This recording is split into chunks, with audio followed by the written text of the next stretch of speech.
मुंबईच्या चुनाभट्टी सायन कनेक्टरच्या जवळ आंबेडकर अनुयायांनी रास्ता रोखून धरलेला आहे। अनुयायांकडून जबरदस्तीने दादरच्या दिशेने रिक्षा घेऊन जाण्याचा प्रयत्न सध्या होताना दिसतो आहे आणि गेल्या 2 तासापासून या भागामध्ये प्रचंड वाहतुकीची कोंडी झाली आहे। पोलीस आणि अनुयायी यांच्यामध्ये गेल्या काही तासांपासून शाब्दिक बाचाबाची देखील होताना दिसते। तुर्भ्यावरून दादर चैत्यभूमीला जाण्यासाठी रिक्षामधून हे अनुयायी आलेले आहेत। सायनच्या पुढे त्यांना जाऊ दिलं जात नव्हतं। पोलिसांनी त्यांना रोखून धरलेलं होतं। रिक्षाला परवानगी नसल्यामुळे या रिक्षा अडवण्यात आल्या होत्या।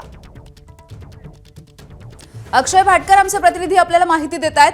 अक्षय, आपण बघितलंय की एका पोलीस कर्मचाऱ्याच्या पायावरून देखील रिक्षा गेलेली आहे, त्यामध्ये ते जखमी झालेत।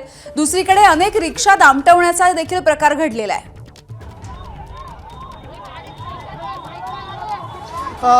या ठिकाणी रिक्षा गेली नाहीये पोलीस कर्मचाऱ्याच्या पायावरून। ज्यावेळी हे सगळे पोलीस कर्मचारी जबरदस्तीने सगळी वाहनं जी आहेत ती मुंबईच्या दिशेने पाठवत आहेत, त्यावेळी एका वाहनाचा चाक जे आहे त्या पोलीस कर्मचाऱ्याच्या पायावरून गेलेला आहे। त्यामुळे त्या पोलीस कर्मचाऱ्याला दुखापत झालेली आहे। इथे आपण पाहताय अजूनही संघर्ष सुरू आहे। आपण जवळपास 2 तास झाले आपण या ठिकाणी आहोत आणि 2 तासापासून आपण रस्त्यावर उतरून हा एकूण संघर्ष जो आहे तो सगळ्या आपल्या प्रेक्षकांपर्यंत पोहोचवतोय। मात्र कुठे ना कुठे हा संघर्ष अजूनही चिघळताना आपल्याला दिसून येतो आहे। हा गेल्या अनेक तासांपासून हे सगळे अनुयायी जे आहेत ते सध्या रस्त्यावर आहेत। त्यांचं एकच कारण आहे, ते म्हणजे लहान लहान मुलं घेऊन हे सगळे जे अनुयायी आलेले आहेत त्या रिक्षाने आलेले आहेत। मात्र रिक्षा ही सायनच्या पुढे जाऊ दिली जात नाहीये आणि म्हणूनच कुठे ना कुठे हा संघर्ष अजून वाढतो आहे। पोलिसांच्या विरोधात, सरकारच्या विरोधात घोषणाबाजी चालू आहे, पण एका दिवसासाठी का होईना इथे आम्हाला मुदत द्यावी, आम्हाला परवानगी द्यावी असं या सगळ्यांचं म्हणणं आहे आणि ते म्हणणं पोलीस ऐकून घ्यायला तयार नाहीत। काही वेळापूर्वी इथे 2 ते 3 रिक्षा ज्या आहेत त्या पुढे जायचा त्यांनी प्रयत्न केला आणि त्या रिक्षा पाडून टाकायचा प्रयत्न, एका प्रकारे उलटण्याचा प्रयत्न देखील पोलिसांकडून करण्यात आलेला होता। आता नेमकी पोलिसांची ही भूमिका अशी का आहे हा देखील सगळ्यात मोठा प्रश्न आहे। एका दिवसासाठी नियम जे आहेत ते बाजूला ठेवले जाऊ शकतात, मात्र कुठे ना कुठे या ठिकाणी स्थानिक DCP असतील, अजून आसपासचे जे पोलीस कर्मचारी आहेत ते इथे येऊन कुठेही पुढे रिक्षा जाणार नाही, इतर वाहनं जी आहेत ते आम्ही सोडतो असा त्यांचा प्रयत्न आहे। आणि हे सगळे जे अनुयायी आहेत त्यांचं म्हणणं आहे की इतर वाहनं सोडतात तर एका दिवसासाठी का होईना, पण एका दिवसासाठी वाहन जे आहे, आमचं जे स्वतःचं वाहन आहे, आमचं जे रिक्षा आहे ते रिक्षा कुठे ना कुठे आम्हाला सोडण्यात यावे असं या सगळ्यांचं म्हणणं आहे। आपण काही लोकांशी बोलण्याचा प्रयत्न करूया। या ताई ज्या आहेत, ताई मला सांगा मगाशी काय नेमकं झालं? तुम्ही ज्यावेळी रिक्षात होता तेव्हा नेमकं काय झालं? मगाशी धक्का मारला ना, 10-15 पोलिस अशा रिक्षावर पडले आणि मागं ढकलायला लागले। मग ढकलताना दुसरा मुलगा आला आणि गाडी चालवायला बसल्याबरोबर त्याने पोलीस आला आणि चावी घेतली आणि घेऊन। तुम्ही त्यावेळी रिक्षामध्ये होता का? हे लहान लेकरू रिक्षामध्ये होतं? हो, हे बघा हा असा झोपलेला होता। तुम्ही रिक्षामध्ये असताना हे लहान मुलं असताना पोलीस ढकलत होते? हो 10-15 जण, एक नाही, 2 नाही, 10-15 जण होते। कुठून आले? रिक्षाचा काच पण तोडला, रिक्षा इंदिरानगर।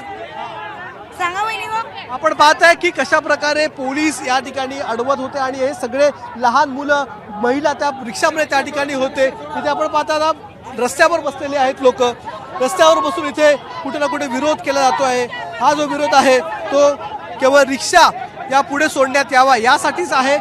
एक दिवसासाठी का होईना पण रिक्षा ज्या आहेत त्या सोडण्यात याव्या यासाठी हा सगळा विरोध केला जातो आहे। आणि वेगवेगळ्या भागातून हे सगळे अनुयायी जे आहेत ते आलेले आहेत। काय म्हणतात?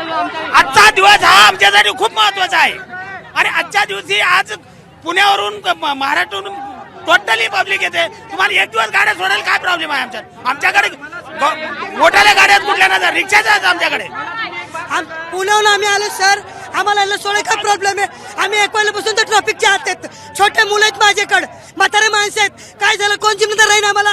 का अडवत आहेत पोलीस? यांना विचारा का अडवतो, यांना काय प्रॉब्लेम आहे? यांना सोडलं पाहिजे ना, आमचा एकच दिवस आहे, आम्ही काय रोज येत नाही का? प्रश्न करा, हा प्रश्न पोलिसांना करा।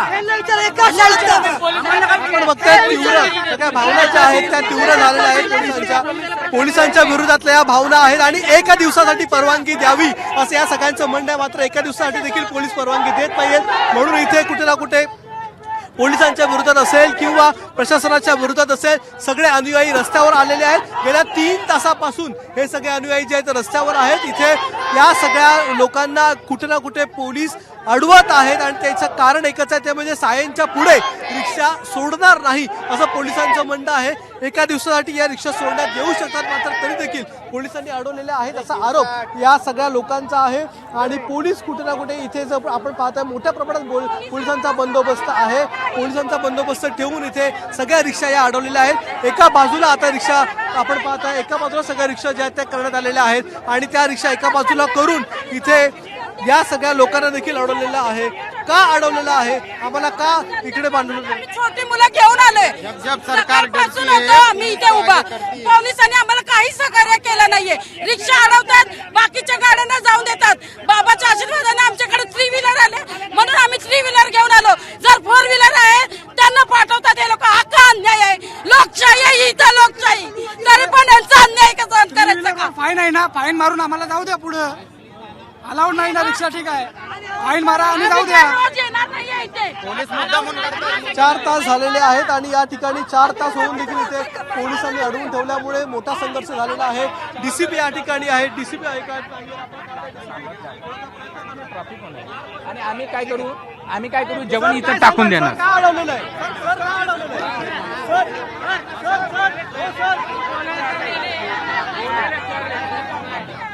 पोलीस इथे अडवत आहेत, मात्र पोलीस अडवत आहेत पण पोलीस मीडियाशी बोलण्याला तयार नाही, प्रसारमाध्यमांना माहिती द्यायला तयार नाही आहे. नेमकं काय झालेलं आहे हे पोलीस सांगण्यात तयार नाही. सर, नेमकं काय झालं? कशामुळे अडवताय?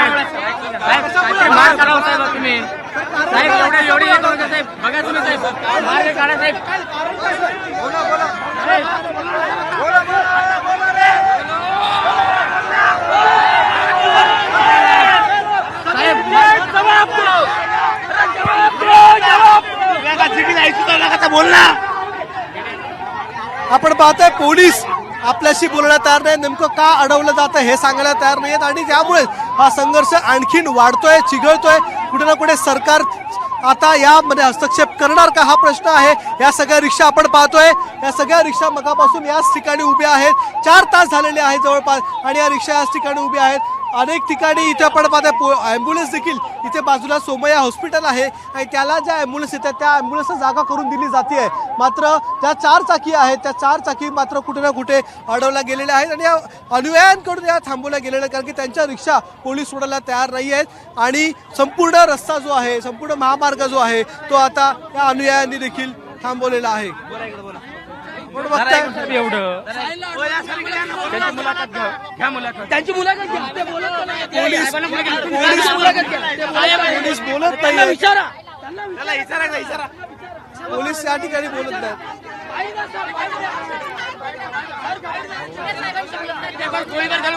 मरायला जाणार मी आता.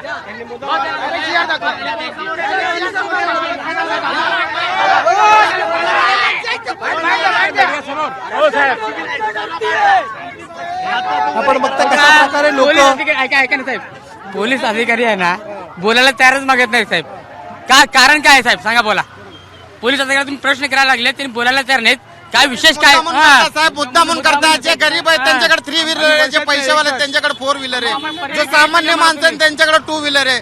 ज्याला जसं जायचं होतं तसं जातो. यांनी सहकार्य करायला पाहिजे. सहकार्य करायला पाहिजे. एका दिवसाचा प्रश्न होता आणि एका दिवसाच्या प्रश्नासाठी देखील पोलीस सहकार्य करत नसतील तर मग हा नेमका कोणता न्याय आहे, हा खरंच मोठा प्रश्न आहे. गेले 4 तास झाले हे सगळी जनता या रस्त्यावर आहे. त्यांच्याकडे लहान लहान मुलं आहेत, महिला आहेत, पुरुष आहेत, अनेक म्हातारी लोक देखील आलेली आहेत. एका दिवसासाठी चैत्यभूमीला येतात आणि चैत्यभूमीला अभिवादन करून शांतपणे ते पुन्हा आपल्या गावी जातात. मात्र तरी देखील आज पोलिसांनी या ठिकाणी अडवून ठेवल्यामुळे आज संघर्ष बघायला मिळतोय. मुंबई आज अडलेली आहे, मुंबई थांबलेली आहे आणि मुंबई थांबवण्याचं कारण देखील इथे समोर येते. ते म्हणजे सायनच्या पुढे रिक्षा जात नाही हा पोलिसांचा युक्तिवाद आहे आणि पोलिसांचा GR आहे आणि याच GRच्या माध्यमातून पोलिसांनी संपूर्ण हा परिसर जो आहे तो अडवून ठेवलेला इथे आपल्याला बघायला मिळतोय. अगदी अक्षय, धन्यवाद या सगळ्या माहितीसाठी. तर वेळोवेळी अपडेट्स तुमच्याकडून घेत राहू. ABP माझा, उघडा डोळे बघा नीट.